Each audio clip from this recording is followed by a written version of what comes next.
We had everything, like the sentimental things. Like my mom passed away. I had only a few things of hers left. All the stuff that's here is replaceable. People are not. So Neil, Happy New Year. Happy New Year. Some terrible news from Los Angeles, which we're going to be devoting most of the show to today. But it's also starting off with the sort of chaos of a new Trump administration.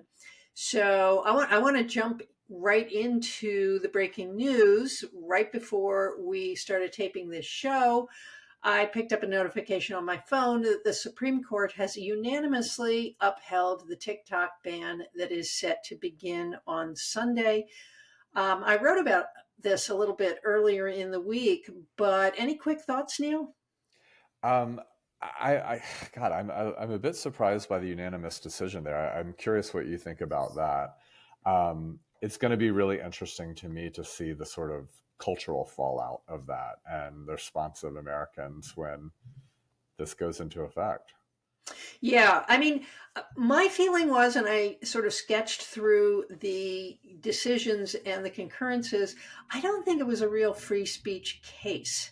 I think, given the large number of platforms that there are for people to Mhm. express themselves, to say that shutting down TikTok is a hindrance to free speech sounds rather specious to me and could lead down a rabbit hole to some other issues. I mean, if you shut down um, I don't know, if you shut down a platform of any kind for any reason, is that a hindrance to free speech, even when it's doing harm? Mhm. And of course, what this law asserts is that TikTok is doing harm by providing a platform that is essentially a Chinese espionage operation, which I don't think anyone has ever proven, have they? Right.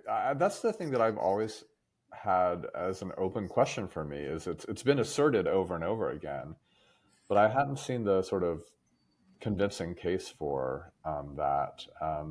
And it also seems like, I mean, it doesn't mean that it's not worth taking seriously the apparatus that TikTok does provide the Chinese government, but is it materially different than other operations they likely have going on? I don't know. I just would love Yeah. a story that made that a bit clearer to me. And it's sort of, I haven't seen it if it's been reported. Right. I think one of the things that made it compelling, certainly to people on the right and some Democrats, was the fact that TikTok is so popular among young people, Yeah. particularly teenagers. And the idea that very young people could somehow be insidiously influenced by the Chinese Communist Party, well, that's an old theme in our history, isn't it? But so I think that is what made it compelling. But I agree with you. It's not clear to me why data collection and the use of that data for political messages that undermine democracy is any different from what Meta is doing or what Google is doing or what X is doing. And I think the Supreme Court may also have feared opening that particular um, ball of Pandora's box of problems. I don't see what prevents the Chinese Communist Party from buying data, buying algorithms, or whatever from other parties in the United States and using it for whatever they want to use it for. Right. And maybe, Congress will focus on that next. I don't know. But yeah, I mean, I think you're right to remind us that this easily taps into and fits within a long history of, I think, not just conservative fears, but sort of American Right. fears about foreign influence that has a non-democratic or even anti-democratic component to it, namely a communist influence. But and I'm not a TikTok user, but I live in this world and I'm certainly aware of what TikTok looks like. And it seems to me, whatever communist influence it may be able to communicate, isn't the overwhelming, I mean, the mass overwhelming bulk of that content just like pro-capitalist consumerism? Oh, yes, absolutely. Absolutely. And I think one of the things that possibly Trump is worried about is that there are all of these entrepreneurs on TikTok who make money through content and through recommending things and by having subscribers. I mean, I do a little bit of TikTok, but I don't really understand the extent to which one can make money off of it, but people do. And particularly in the lifestyle and wellness range.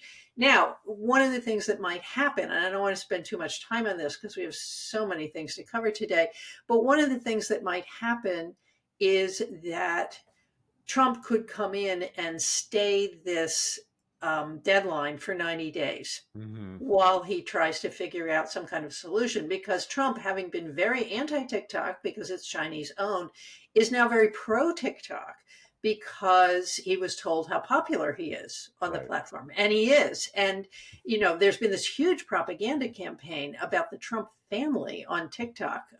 We've seen a lot of Barron who was almost unphotographed before Mm. he was 18 years old. So some kind of lid has come off that. Yeah. But we're also seeing TikToks being made by Trump's grandchildren, his granddaughters, who are teenagers. And, like TikToks that are being made on Air Force One and stuff like that.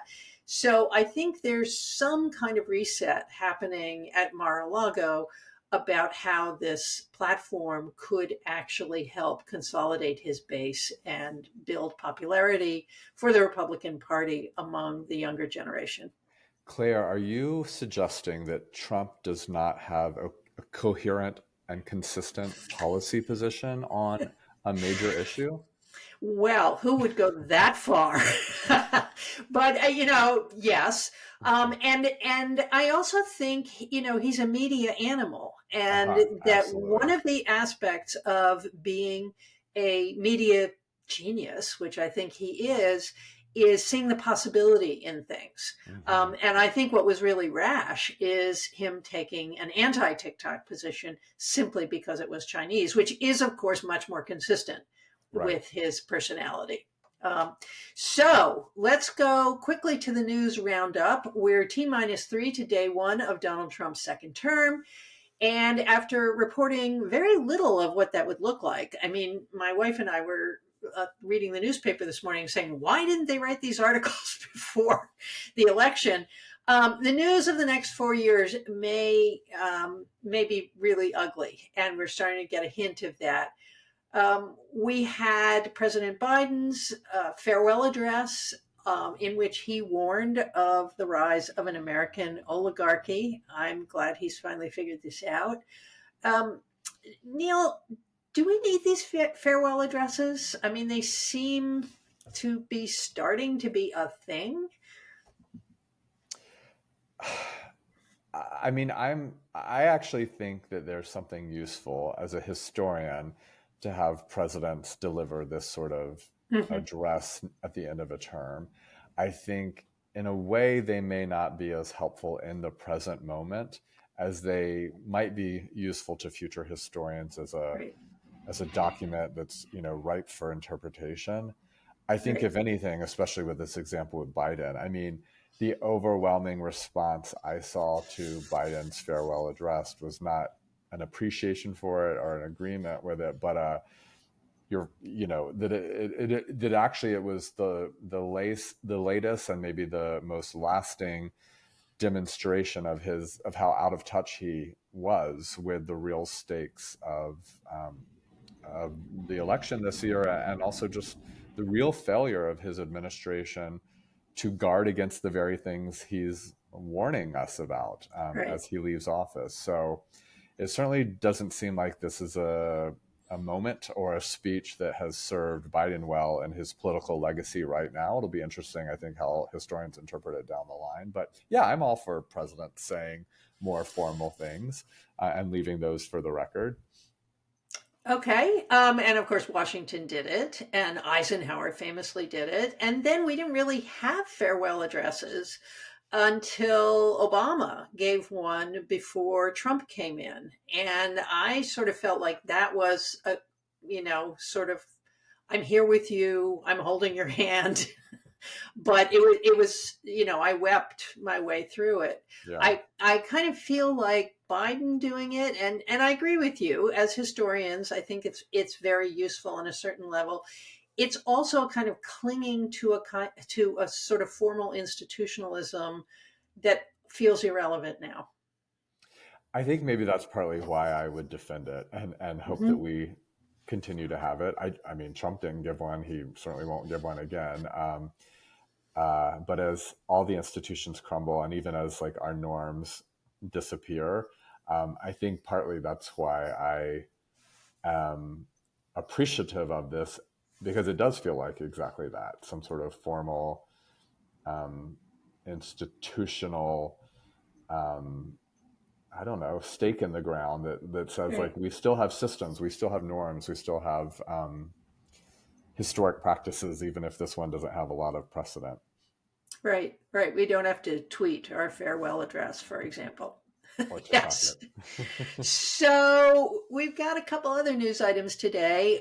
Caroline Kirchner at WAPO has reported that Texas is planning what they call a partner based ad campaign on Facebook and X to, and now I'm quoting here, reach the husbands, boyfriends, and sex partners of women who have had abortions in the state with the goal of recruiting them to file lawsuits against those who assisted the women in ending their pregnancies.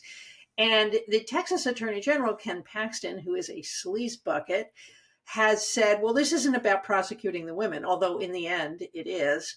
Um, but there's a lot of concern, which I think is fairly obvious, that men who are abusers now have another tool in their tool basket to go after women who they want to control. Yeah, when in 2016 when Trump first won and all the handmaid's tale, references um, and language sort of came into our political culture, I had a bit of a resistance to that. I just thought that, this is a little bit heavy handed. It's a little bit over the Right. top. I mean, now it feels like it's not even sufficient to really characterize what's happening here. And as conservative as Texas is, although its sort of deep redness isn't Mm-hmm. necessarily an accurate depiction of the overall diversity of the state, but we know that this is a fairly Republican state. It's still hard for me to imagine that most Texans want their state government doing something like this, even if Right. it's just from the standpoint of like use of taxpayer money, or I mean, even conservative notions about the reaches of government. I realize that there's not a consistent conservative philosophy anymore, and that certainly that small government um, philosophy has not really been applied when it comes to these social issues. I mean, I've written extensively about that, Mm-hmm. but this is unbelievably egregious. I mean, can this stand up in the courts? I feel like this has to be challenged in the courts, and it feels like some court along the way would not sanction this. Right. The only thing I would say is that the Texas law was written to allow this and encourage it. Mm. So the Texas law was written with bounties that were to be paid to people who reported abortions. So I don't have to be a legal scholar, I think, to say that if this gets to the Supreme Court, the entire law would have to be declared Uh-huh. unconstitutional in order for this action to be unconstitutional. Hmm. Um, I think it's just horrifying to the extent to which um, the women who will suffer from this are women who are already in some kind of trouble. Women often do have abortions because they are with a man who abuses them and they don't know how they're going to leave that relationship and survive if they have a child. So abuse is often very tied into unwanted pregnancy. Men who get women pregnant on purpose to try and hold on to them. Hmm. So, yes, I think it's very scary. And it's very scary in a state where all of these men are also armed. Anyway, viewers, we will have a link to this hideous story in the show notes. We also have a report from Alexandra Berzon and Hamid Alizes at the New York Times that Thomas Homan, Trump's once and future border czar, is in fact planning a mass deportation campaign. You know, all of those articles we read before the election that said, oh no, they're really not going to do a mass deportation campaign. Actually, he wants to. And one of the tools in his toolbox is also citizens informing on each other. In this case, a hotline that you can just call in and report somebody who you think might be undocumented. Neil, what the fuck? It is, I mean, on one hand, I think it's worth just pausing on what you sort of started off saying. You know, he's clearly declaring that this is what they're going to do. Like, Yeah. there's no hiding it. There's no sort of dressing it up in legalese or, you know, evading the question, like straight up saying what they're going to do, which just, you know, I think infuriates me all over again when I think about the poor reporting, I think, in this election cycle over the threat that a second Trump administration would pose. But, you know, you point us to this hotline. This is terrifying, and this is truly Orwellian and dystopian, and all the horrible Ians that we can think of. And I imagine it's going to be very well used. I think a lot of Americans are going to be calling in that hotline number, and, you know, reporting personal grievances. I mean, the way that this is going to be used as a weapon for people's own sort of personal animosities or neighborly disputes or who knows what. And also the ways it's not going to be used by people who like don't want to report the nanny or the gardener or the people that work for them, right? And that sort of self-interest that sort of slices through this, which we've already seen in you know, Trump and some of his pushback around the H-1B stuff, right? Right. And how that's sort of muddying the waters of the sort of anti-immigration politics of Trump. But yeah, this is horrific, and it's going to be messy and scary and dangerous. Yeah. And that is, of course, one of the analyses we've seen earlier is the point is to scare people so that they leave, Right. To make life so uncertain and so intolerable that they will just go on their own. Okay, so much more to be said about that, which I think we will be getting back to at other times this year. Finally, I just want to make a quick gesture. We've had all these hearings this week. Pete Hegseth, you'll be shocked to learn, lied about his position on women in the military. Not only that he, in fact, has said women do not belong in the military and women do not belong in combat, which was pointed out with citations over and over and over again, but he kept saying, actually, you misunderstand me. This is all about unequal standards. Well, guess what? There are no unequal standards. And he was particularly pointing to the Marine Corps. The separate standard of physical fitness was phased out in the Marine Corps in 2017. There is still a separate standard of fitness for entering the Marine Corps, but women are expected to meet the same standard, particularly of combat readiness. There is no difference between the genders in combat readiness fitness. So I just want to make that point because I haven't seen it pointed out anywhere in the news. Well, that's important, and it's a real dereliction of duty if that's not being pointed out by journalists. I'm, you know, shocked to hear that Hegseth is a untruthful person.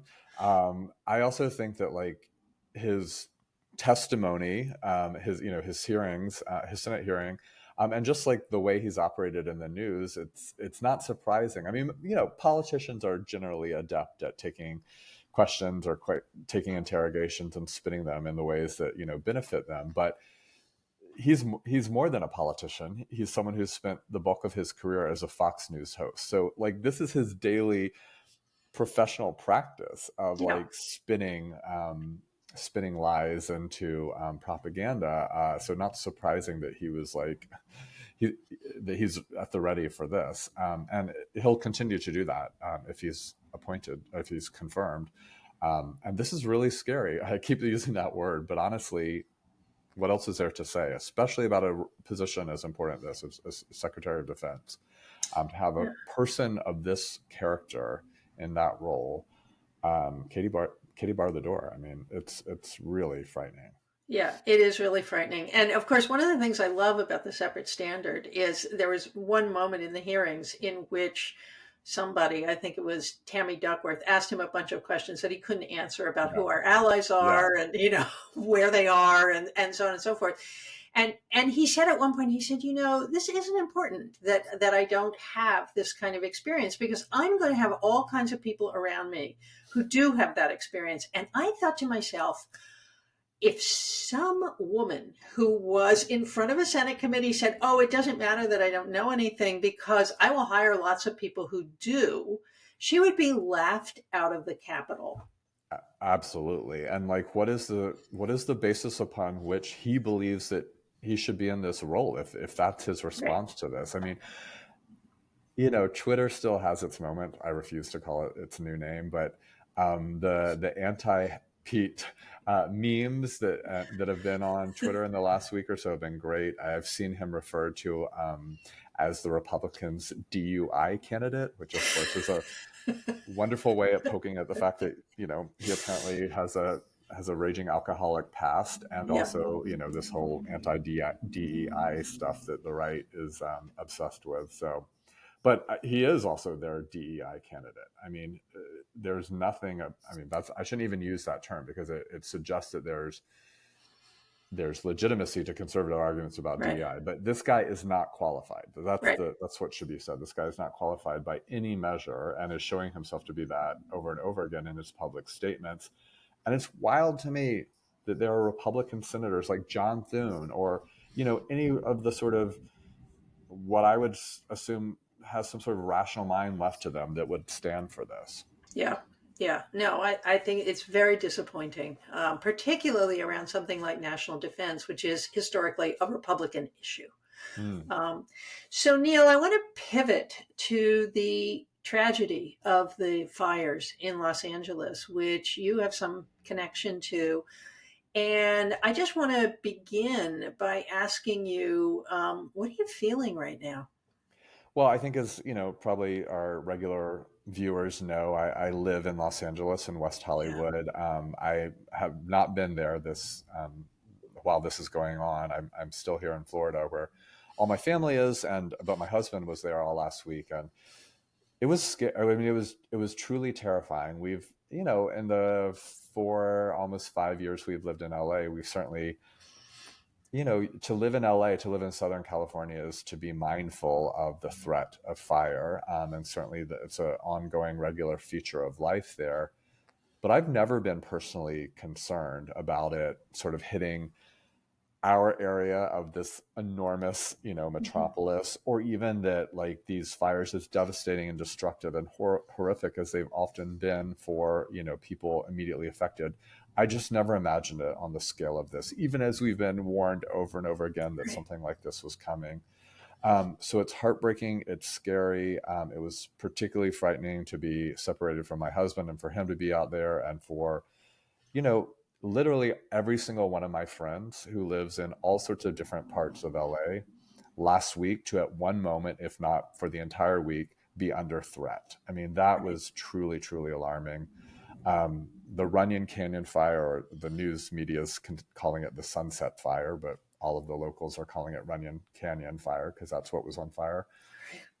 That's our neighborhood. I mean, I literally hiked it right before we left town with my dog. It's where we always hike. It's where all my friends live, right in the shadows of it, as well as our own house. And everyone had to emergency evacuate that night. I mean, those are things that I have never, again, anticipated for myself or imagined were really going to happen in our area of town. And so it's devastating. It's heartbreaking. I have lots more anecdotes. I don't want to sort of overwhelm with just personal stories, but I also do feel like this is a moment in which I have so appreciated every individual story that I've heard on Instagram or on CNN, or all the ways that they come in, because I think it's also a moment in which we can recognize the individual humanity of each person who's been directly affected by this, even as we reckon with the sort of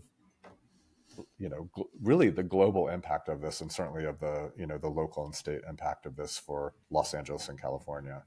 Yeah, and it's really paralyzed Los Angeles on multiple levels. I mean, I have friends who are not in the fire zone right now, who haven't been Hmm. in the fire zone, but they were afraid to leave home because they didn't want to leave their dogs, and they Right. didn't want to not be able to get back to their dogs in case. And am I understanding it right that this fire moved incredibly swiftly and also jumped? Like it would be in one place, but then it would jump miles. Is that Yeah. how it worked?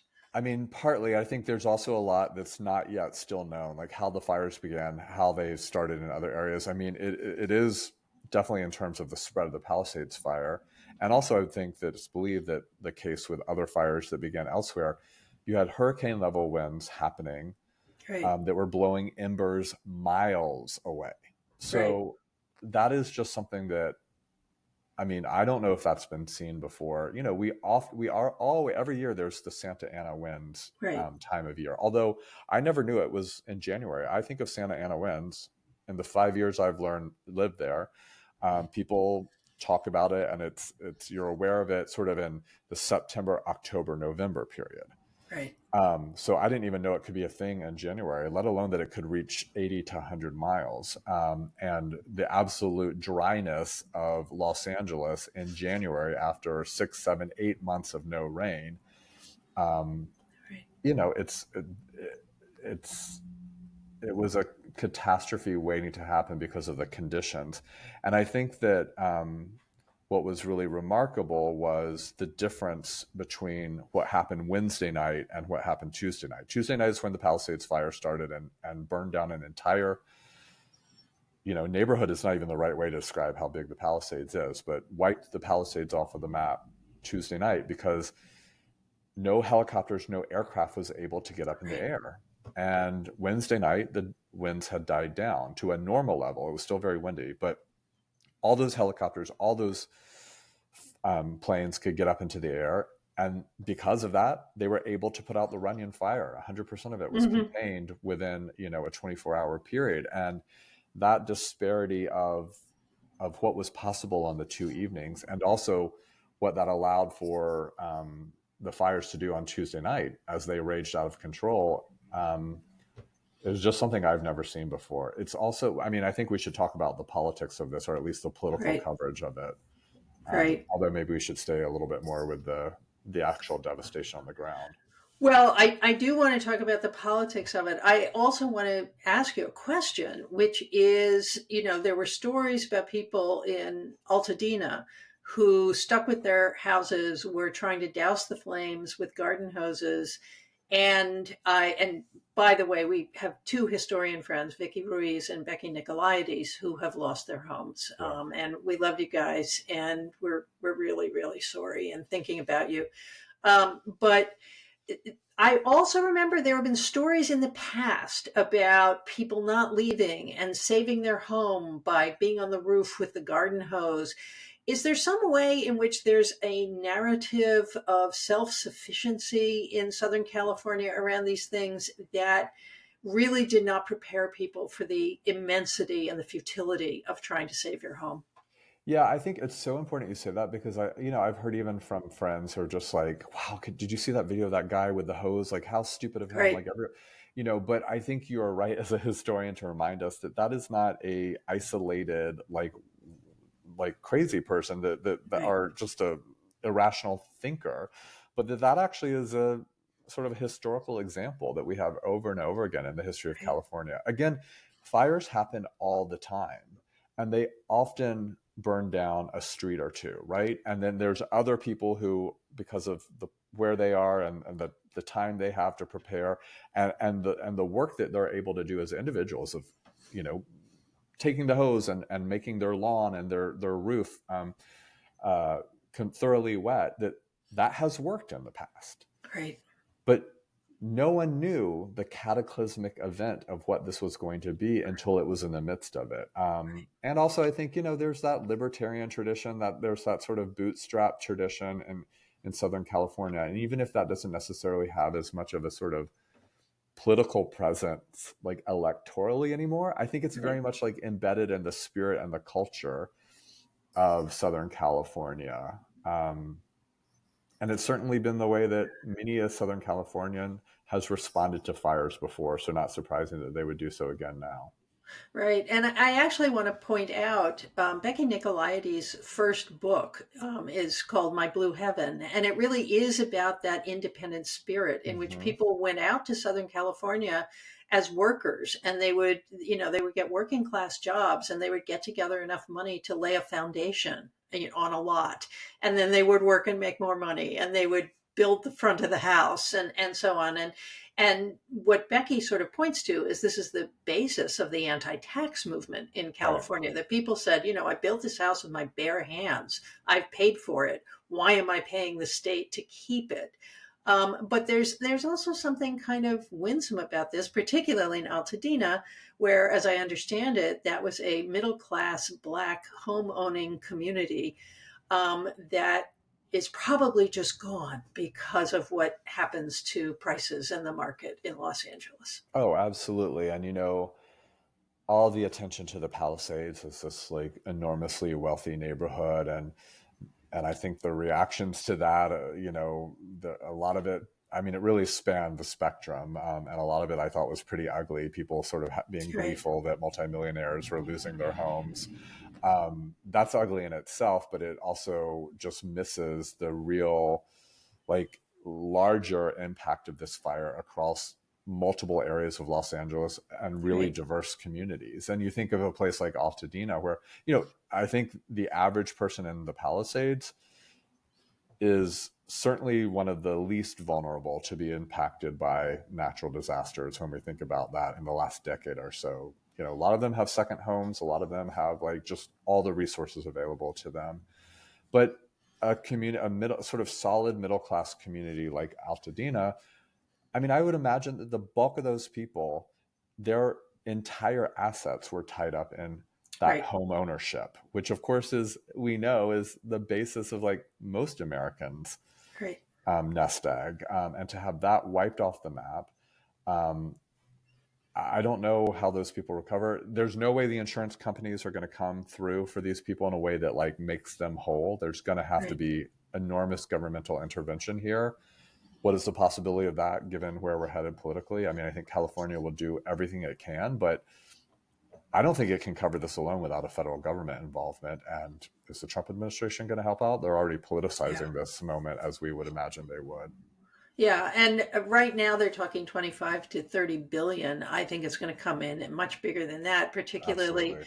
when you deal with toxic waste cleanup. And one of the things I learned, which seems obvious, is when a house burns, there are a lot of things in it that aren't intended to be burned, and Right. that goes into the soil, it goes into the water, it goes into the air. It's a catastrophe on so many levels.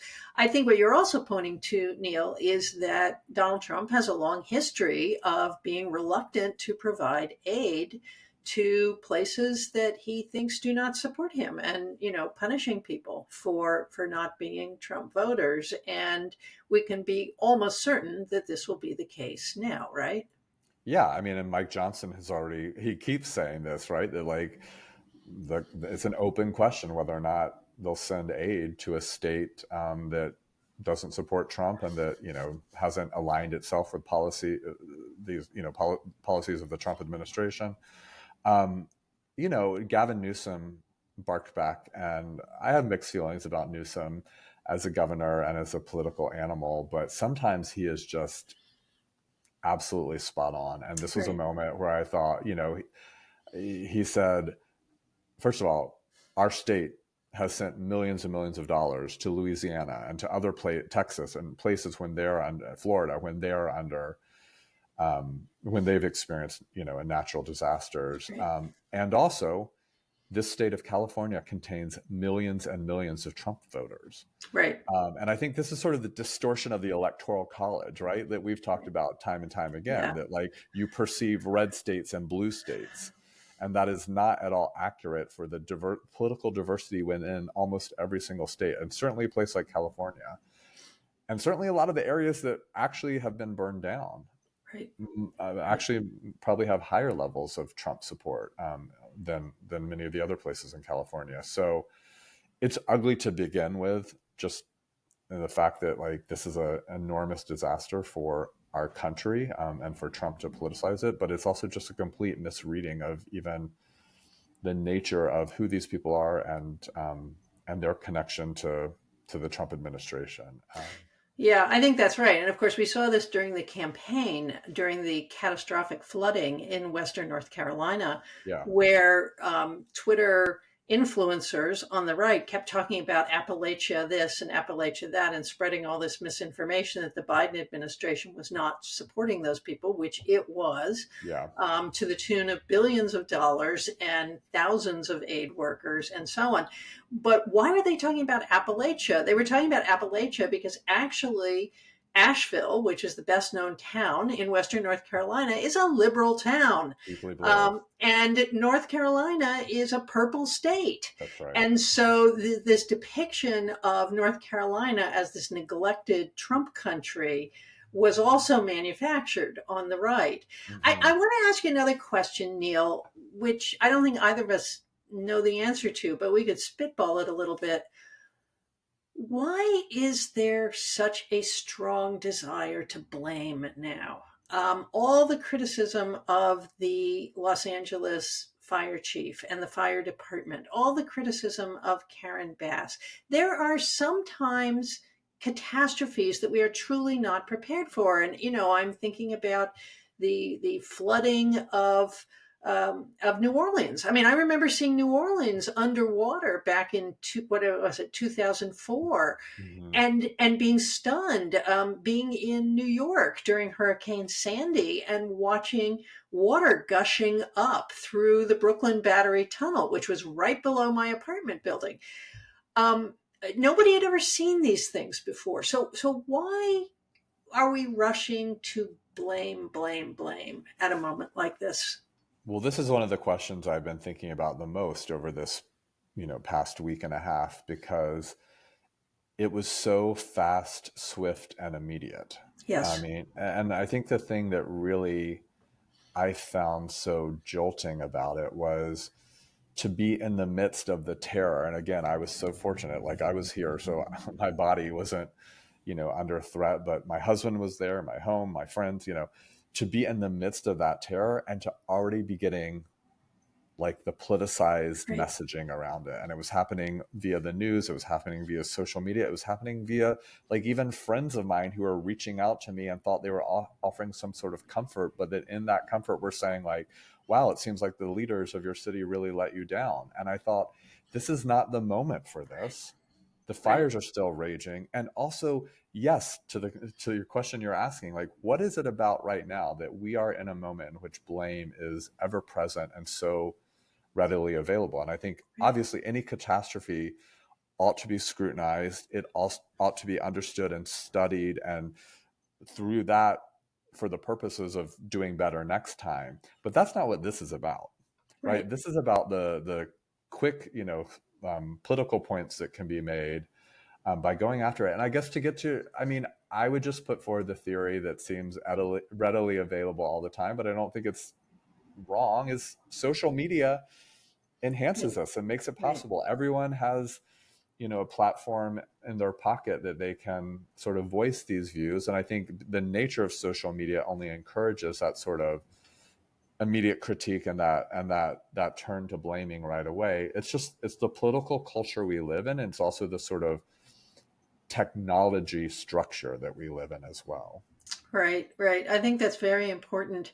And, I just want to say to our viewers, there was also what we now call Blue Anon, people on the left who were spreading disinformation that these were probably MAGA people who had lit the fires in the first place. The vast majority of these fires are started by lightning strikes and by sparks from power lines. Yeah. Um, every once in a while, you have, a fire that wasn't put out or a cigarette that was thrown or something like that. But really, it's the power companies, and I would say this is a national problem. I think our power system is not hardened to the new reality of climate change. We've seen Texas's power grid go down completely in the middle of an ice storm. Yep. So this is a kind of national infrastructure problem that the Republican Party is disinclined to really address, I think.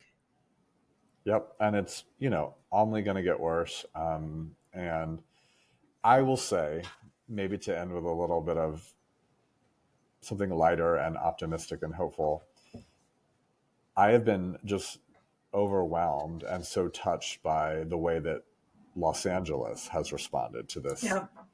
horrific event.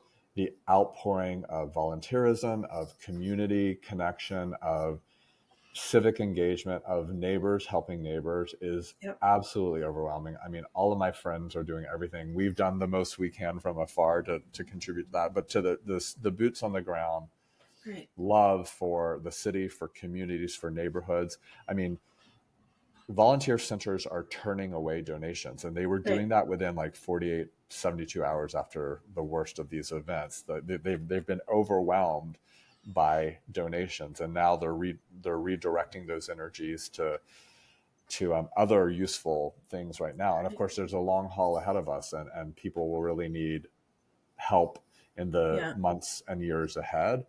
But it's been a beautiful moment of connection, of giving, of sacrifice, of community engagement across Los Angeles, and that's the story I would want people to be left with, and to people to know more about.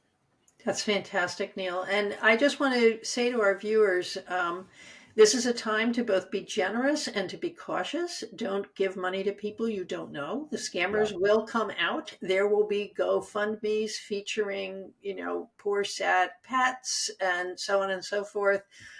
Be very, very careful where you send your money. And it's really money that is going to be needed from here on out. Neil, is there any particular place that our viewers should think about donating? well, I think that the Los Angeles Fire Department, I'm going to get the name not exactly right, but there's a Los Angeles Fire Department fund, and then they have a foundation, I believe, and then they have a wildfire emergency fund, which is what all of my friends have been giving to, and I think has been thoroughly vetted and is great. Obviously, always the Red Cross.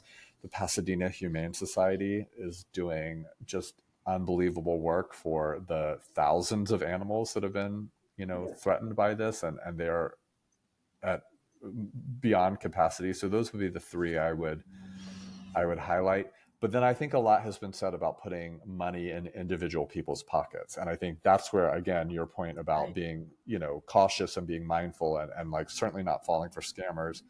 But I have been, if it's a friend of a friend situation, that's easily verifiable. And so that seems something like, okay, I can put, money directly into that person's GoFundMe. I don't think it's very hard to sort of, even if you're not someone who lives in Los Angeles or nearby, just through a web of connection, probably verify that a GoFundMe is legitimate. And I think there's people who need money in their pockets right now as they've lost everything, and they need a new rental, they need a hotel, that, so I would say figure out some of those opportunities too.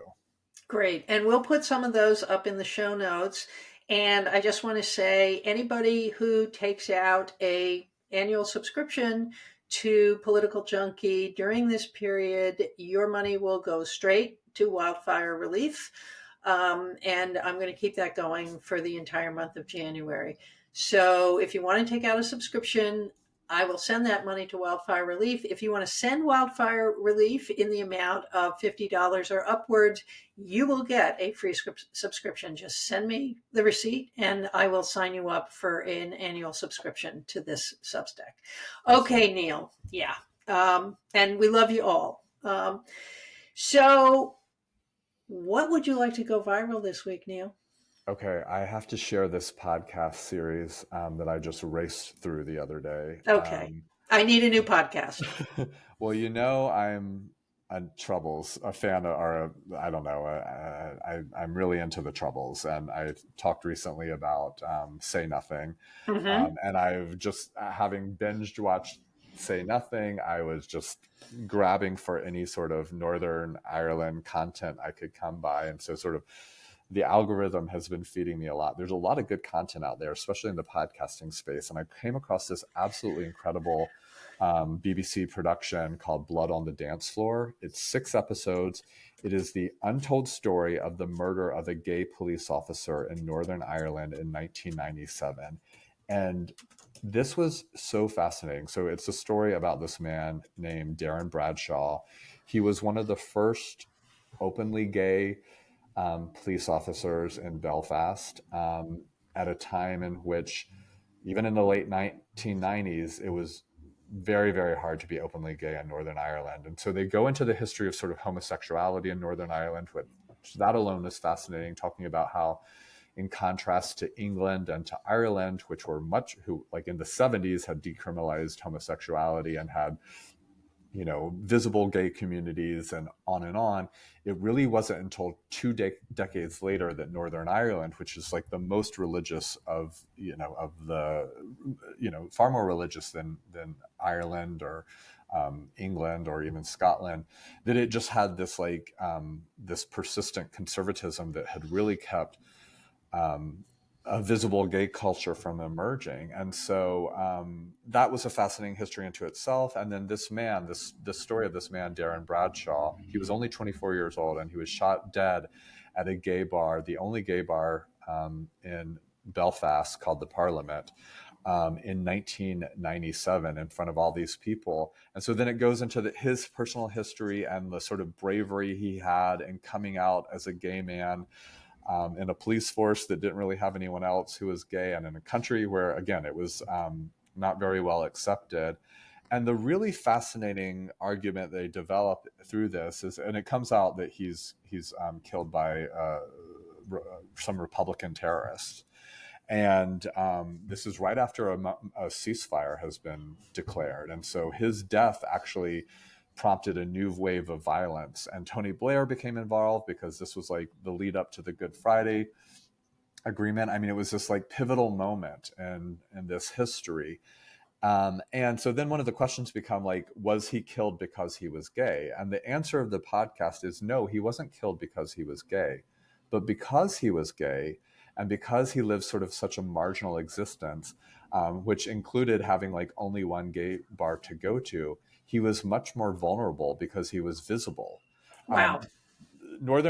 Police in Northern Ireland were always warned about going into bars and going into any sort of public place where they could be identified and be the subject of, you know, violence against them. And so that was sort of a common way in which they lived very circumscribed lives. But the podcast talks about, because he was gay and he already felt so marginalized and really that he didn't have much like of a community or outlets anyway, even though he'd been warned time and time again not to go to this gay bar because it made him vulnerable to an attack like this, Right.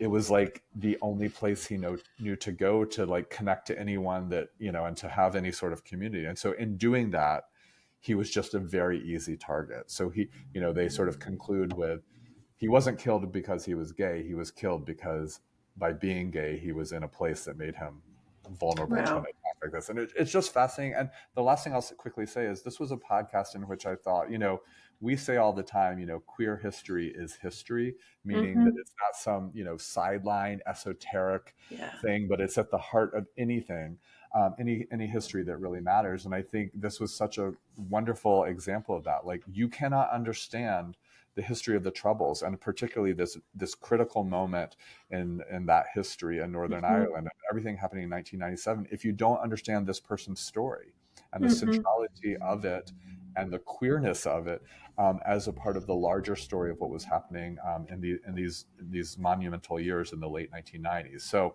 listen to it. It's called Blood on the Dance Floor from BBC Radio, and it's fantastic. Wow, that sounds great. I needed a new podcast. Thank you, thank you, thank you, Neil. So, what I want to go viral this week is an opinion piece that Tressie McMillan Cottom had in the New York Times called Dry January is Driving Me to Drink.